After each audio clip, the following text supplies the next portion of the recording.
La stabilité n'est pas une fin en soi, mais elle est incontestablement un des éléments constitutifs de l'indépendance de notre pays en ces temps troublés.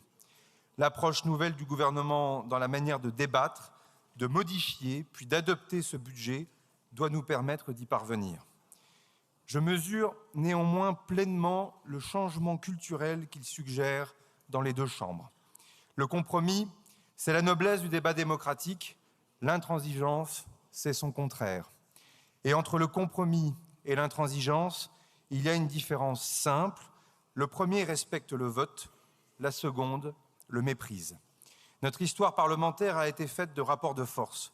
Il est temps qu'elle devienne celle du compromis. Constitution, je le redis, les débats devront aller jusqu'au bout. Ne plus dépendre d'autres puissances étrangères, c'est d'abord nous libérer de nos dettes.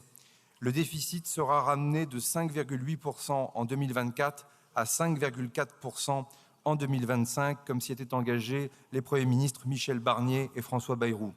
Cette trajectoire sera tenue, car elle est la base de la confiance dans la parole de la France exprimée par le vote du Parlement.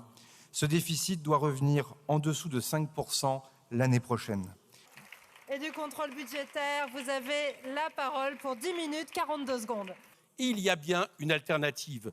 Oui, on peut, en allant chercher qu'une partie des cadeaux fiscaux plus riches accumulés depuis plusieurs années et sans toucher à ceux de la quasi-totalité des Français, récupérer près de 180 milliards d'euros de recettes qu'on pourrait ainsi dépenser avec 80 milliards pour répondre aux besoins sociaux et 50 milliards pour répondre aux besoins écologiques, et on ferait même mieux que vous en termes de déficit. Ce budget n'est pas celui des socialistes, ce n'est pas le nôtre, et il ne sera pas non plus le nôtre demain. Nous en avons bien conscience. Mais il peut encore être modifié.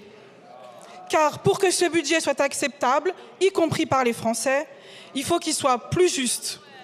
Il faut qu'il console, parce qu'il n'y aura pas de rétablissement des comptes publics sans justice fiscale et sociale.